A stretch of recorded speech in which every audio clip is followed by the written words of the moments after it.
नमस्कार, आप देख रहे हैं एसबीसी टाइम्स। शुरुआत करते हैं प्रमुख हेडलाइंस के साथ। रामगढ़ बांध पर पानी रोकने के लिए लगे कड़ी शटर सड़ने लगे, जंग लगने के चलते हुई हालत। शोपीस बन गई है नगरपालिका में लगी लाखों की लिफ्ट, दिव्यांगजन व सीनियर सिटीजन हो रहे परेशान। मंदसौर नगरपालिका की जलकर विभाग की बड़ी लापरवाही सामने आई है। रामघाट बांध पर पानी रोकने के लिए लगाए गए कड़ी शटर जंग लगने से पूरी तरह सड़ चुके हैं। मंदसौर के रामघाट बांध पर नगरपालिका के जलकर विभाग द्वारा लगाए गए कड़ी शटर इन दिनों हटाए जा रहे हैं। ये कार्य मानसून पूर्व तैयारियों के तहत किया जा रहा है, लेकिन शटर की हालत देखकर विभागीय कार्यप्रणाली पर सवाल खड़े हो गए हैं। स्थानीय लोगों और मौके पर मौजूद लोगों के अनुसार बांध पर लगे अधिकांश कड़ी शटर जंग लगने के चलते पूरी तरह सड़ चुके हैं। कड़ी शटर के सभी हिस्सों में भारी क्षति दिखाई दे रही है, जिससे उनकी मजबूती और उपयोगिता पर गंभीर सवाल उठ रहे हैं। इसके बावजूद नगरपालिका इन पुराने और जर्जर शटर को ही मरम्मत कर फिर से उपयोग में लेने की तैयारी कर रही है। विशेषज्ञों का मानना है कि यदि समय रहते नए और मजबूत शटर नहीं लगाए गए तो बारिश के दौरान पानी रोकने की व्यवस्था प्रभावित हो सकती है और बांध की सुरक्षा पर भी खतरा उत्पन्न हो सकता है। स्थानीय नागरिकों का कहना है कि हर वर्ष मानसून से पहले रखरखाव के नाम पर लाखों रुपए खर्च किए जाते हैं, लेकिन इसके बावजूद शटर की ऐसी स्थिति विभागीय लापरवाही को दर्शाती है। लोगों ने मांग की है कि पुराने शटर को बदलकर नए शटर लगाए जाएं ताकि बरसात के दौरान किसी प्रकार की समस्या उत्पन्न न हो। अब देखना ये होगा कि नगरपालिका केवल मरम्मत के सहारे काम चलाती है या फिर जनता की सुरक्षा को ध्यान में रखते हुए स्थायी समाधान की दिशा में कदम उठाती है। कड़ी शटर अभी बारिश जैसे निकालने का चल रहा है, अब निकाल रहे हैं। जैसे ही बारिश खत्म हो जाएगी फिर वापस लगा देंगे। जो टूट रही है उसको सही करवाएंगे अभी और व्यवस्थित लगाएंगे। करीब देखने में ऐसा कि सभी कड़ी शटर जो है सड़ चुके हैं। अगर ख़राब है तो उसको चेंज करवा देंगे और फिर व्यवस्थित लगाएं जब भी लगाना होगा तब। मैं भी आज उधर गया था तो मैंने देखा कि कड़ी शटरों की बहुत हालत ख़राब है, पूरे सड़ गए हैं। और मुझे लगता है कि हर बार इन्हीं को ठीक करा के कलर करके नए के बिल पास हो जाते हैं और वो के कड़ी शटर पूरे काम में आ जाते हैं। तो मैं माननीय कलेक्टर मैडम से निवेदन करूँगा कि नए कड़ी शटर लगवाएँ और इनको अटाले में डालें। क्या बड़ा हादसा हो सकता है? क्या लगता है अचानक पानी का बहाव आने के कारण? जब बिल्कुल हो सकता है, कुछ भी हो सकता है। पानी का कभी ज़्यादा पानी का बहाव आए करे तो पानी बाढ़ आ सकती है, कुछ भी आ सकता है, कोई भी दुर्घटना घट सकती है। मंदसौर नगरपालिका में दिव्यांगजन और वरिष्ठ नागरिकों की सुविधा के लिए लाखों रुपए की लागत से लगाई गई लिफ्ट अब खुद परेशानी का कारण बन गई है।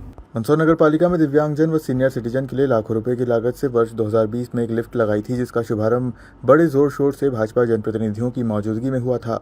किंतु सबसे लिफ्ट लगी है अज्ञात कारण की बंद पड़ी है, जिससे नगरपालिका में आने वाले दिव्यांगजन व सीनियर सिटीजन को काफी परेशानी का सामना करते हुए नगरपालिका के तीसरे माले पर सीढ़ियों से आना जाना करना पड़ता है। आपको बता दें कि लिफ्ट चालू करने को लेकर 6 बार नगरपालिका द्वारा टेंडर निकाले जा चुके हैं। नगरपालिका भवन में आने वाले दिव्यांगजन, वरिष्ठ नागरिकों और आम नागरिकों को रोजाना कठिनाइयों का सामना करना पड़ रहा है। लाखों रुपए खर्च कर लगाई गई लिफ्ट शुरू होने के कुछ समय बाद ही बंद हो गई और तब से उसका संचालन ठप पड़ा है। इसके चलते लोगों को तीसरी मंजिल तक पहुंचने के लिए सीढ़ियों का सहारा लेना पड़ रहा है। स्थानीय लोगों का कहना है कि लिफ्ट का शुभारंभ बड़े जोर शोर से किया गया था। उस दौरान भाजपा के जनप्रतिनिधि भी मौजूद रहे थे और इसे नागरिक सुविधाओं की दिशा में बड़ी उपलब्धि बताया था। लेकिन आज स्थिति यह है कि जिस सुविधा का लाभ दिव्यांग और बुजुर्गों को मिलना था वो केवल शोपीस बनकर रह गई है। देखना होगा कि प्रशासन दिव्यांगजन और वरिष्ठ नागरिकों की सुविधा के लिए बनाई गई इस लिफ्ट को कब तक चालू कर पाता है और लोगों को राहत मिलती है या नहीं। लिफ्ट मेंटेनेंस के टेंडर निकाला है था, 6 बार निकल चुका है, लेकिन कोई नहीं आया। अब ये लास्ट में आया है, उसको अनुबंध की सूचना दे दी है। अब उसको जल्दी बुलाकर करवाएंगे उसको ठीक। अभी कोई व्यवस्था की जाएगी सर? दिव्यांग बुजुर्ग तो ऊपर आ रहा है, उनके लिए कोई नीचे व्यवस्था की जाएगी? उनकी लिफ्ट तो शुरू से ही बंद पड़ी हुई है। अभी ठीक है, करते हैं व्यवस्था उनकी। जैसे कोई नीचे आ गया तो वहाँ काउंटर पर बैठे हैं, तो नीचे से ऊपर से अपन भेज देंगे कर्मचारी को, वो जाके मिल लेगा और जो भी समस्या उनके हल करेंगे। मैं वो अपने मकान का आवास योजना का फॉर्म भरने के लिए आई हूँ, इसलिए। क्या परेशानी हुई आपको ऊपर आने में? परेशानी चढ़ने में आती है, और क्या। क्यों? अब कुछ काम हो तो आना पड़ता है और ज़्यादा वो 10 चक्कर करो जब ये काम होता है। तो आप कैसे चल, क्या दिव्यांग है क्या? हाँ, जैसे ये मेरी जेठानी है, इनका मकान का काम अभी हो नहीं रहा है। 2-3 चक्कर कर लिए मेरे जेठ जी ने, फिर अभी इनको आना पड़ा। और ये आए तो लिफ्ट विफ्ट भी नहीं चल रही है, पैदल आना पड़ा इनको, इसलिए। कितनी मंजिल ऊपर चढ़ के आया? ये तीसरी मंजिल आए हम। बड़े थाराचंद जी गहलोत द्वारा उनकी निधि से एक लिफ्ट का यहाँ पर लगवाई गई थी। आप देखिए कि जब इसका उद्घाटन हुआ था तब सांसद महोदय, नगर पालिका के अध्यक्ष महोदय, भारतीय जनता पार्टी के जितने भी जनप्रतिनिधि है, सबकी मौजूदगी और सबका शिलान्यास लगा हुआ है। आप देखिए क्या लिफ्ट, करोड़ों रुपए की लिफ्ट लगी, उस लिफ्ट का उपयोग नहीं हो रहा। दिव्यांग व्यक्ति, अभी ये महिला है मेरे सामने आई, मेरे को इतना तकलीफ हुई कि हम तो इस ऐसी गर्मी में चढ़ के आ रहे हैं तो पसीना हो रहा है, सांस फूल रही, वो कैसे ऊपर चढ़ी। और आए दिन यहाँ पर दिव्यांगों को जो समस्या हो रही है, दिव्यांगों के लिए एक सारी व्यवस्था है, नगर पालिका इस लिफ्ट को चालू क्यों नहीं करा रही। मंदसौर पशुपतिनाथ मंदिर स्थित शिवना किनारे सिंघस मठ से मिली राशि को लेकर रिटेनिंग वॉल बनाने का कार्य शुरू हो चुका है। करीब 700 मीटर लंबा रिटेनिंग का निर्माण कार्य किया जा रहा है, जिसका आज अधिकारियों ने निरीक्षण किया। मंदसौर के पशुपतिनाथ मंदिर क्षेत्र में सिंघस मठ से प्राप्त राशि का उपयोग अब शिवना नदी के तट संरक्षण के लिए किया जा रहा है। शिवना किनारे करीब 700 मीटर लंबी रिटेनिंग वॉल का निर्माण कार्य तेजी से चल रहा है। मानसून से पहले इस महत्वपूर्ण परियोजना को पूरा करने के लिए प्रशासन ने निर्माण एजेंसी को गति बढ़ाने के निर्देश दिए हैं। अधिकारियों ने मौके पर पहुंचकर कार्य का निरीक्षण किया और प्रगति का जायजा लिया। मंदसौर स्थित पशुपतिनाथ मंदिर के समीप बहने वाली शिवना नदी के तट को सुरक्षित और मजबूत बनाने के लिए रिटेनिंग वॉल का निर्माण किया जा रहा है। ये कार्य सिंघस मठ से प्राप्त राशि से कराया जा रहा है। परियोजना के तहत लगभग 700 मीटर लंबी रिटेनिंग वॉल बनाई जा रही है, जिससे नदी के किनारों पर होने वाले कटाव को रोका जा सकेगा और क्षेत्र की सुरक्षा भी बढ़ेगी।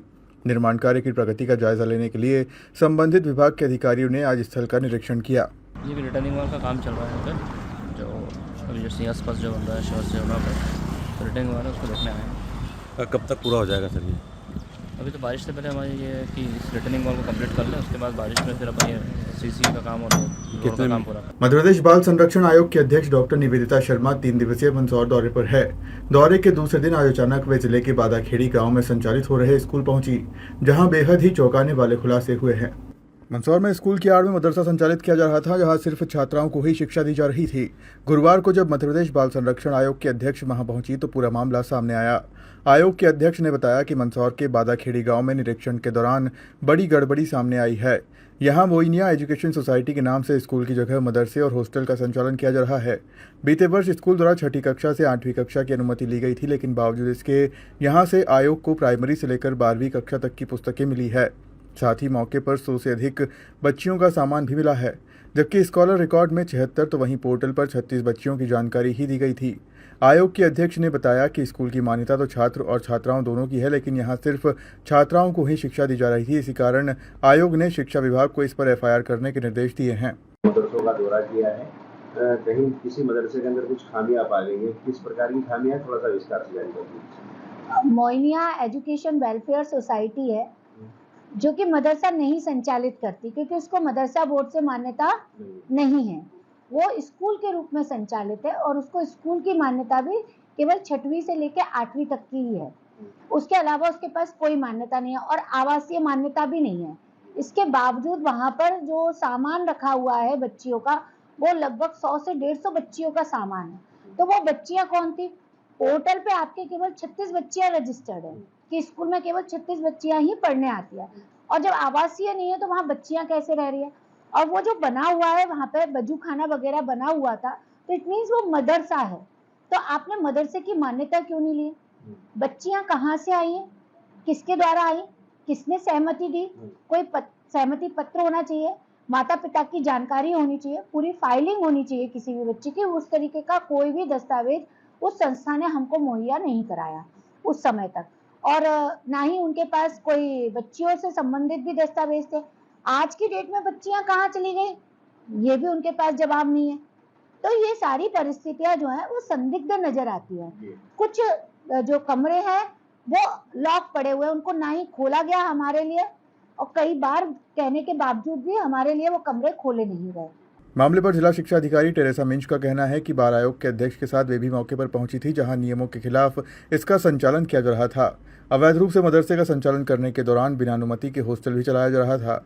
उन्होंने माना कि यह स्कूल गोपनीय तरीके से बिना शिक्षा विभाग को सूचित किए संचालित किया जा रहा था। महिला बाल विकास अध्यक्ष मैम आई हैं और उनके साथ में मैं भी निरीक्षण दल में थी आज, और बादाखेड़ी में एक मोनिया स्कूल है, वहाँ गए थे। और चूँकि वो विद्यालय जो है मतलब मदरसे के नाम से है, बाकी मदरसे से मान्यता नहीं है।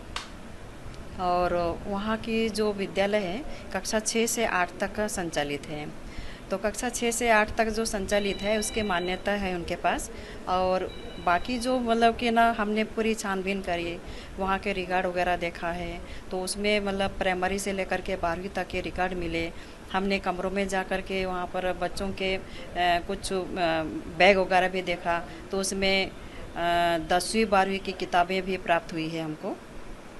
तो इस तरह से जो विद्यालय संचालित हो रही है ये बगैर मतलब मान्यता के है कहना चाहिए, और किसी प्रकार की कोई अनुमति नहीं है। मतलब कि ना प्राइमरी से लेकर के जो 10वीं 12वीं 9वीं से 12वीं तक है वो उसकी कोई मान्यता नहीं है। तो बड़ी बात है मिसिंग की बात है कि 100 बच्चियाँ मिसिंग हैं। जी, तो इसमें क्या है, बाकी जो हमने जानकारी वहाँ पर पूछे कि बच्चों के आवासीय है, एक मेन पॉइंट ये है आवासीय है। और आवासीय होने के बाद में हमने पूछा कि इसकी क्या आपके पास अनुमति है या तो आपने मान्यता ले रखी करके, तो उसका रिकॉर्ड नहीं बता पाए हमको।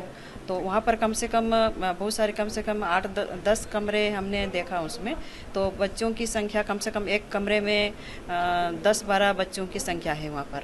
और इस तरह से कम 200 से बच्चियाँ ज़्यादा होगी आवास में। तो वहाँ मौके पर मिली है मैडम, नहीं मिली है? नहीं, वहाँ पर कोई हॉस्टल वार्डन एक महिला मैडम है, पर वो मैडम नहीं थी वहाँ पर। हमने फ़ोन लगवा करके बुलाने के लिए कहा था, लेकिन मैडम नहीं आ पाए थे। शिक्षा विभाग को क्या इस बात की जानकारी थी कि ये नहीं, शिक्षा विभाग को या कुछ कार्रवाई आप करेंगे? जी, शिक्षा विभाग को ये इतनी सारी जानकारियाँ उपलब्ध नहीं किए थे, और मतलब कि कोई सूचना भी नहीं दिए थे। और ये जो बादाखेड़ी में स्कूल चल रहा है ये थोड़ा सा एक गोपनीय तरीके से लगा हमको, तो ये अच्छी बात नहीं है कहना। फिलहाल खबरों में सिर्फ इतना ही। आप देखते रहिए SBCN टाइम्स।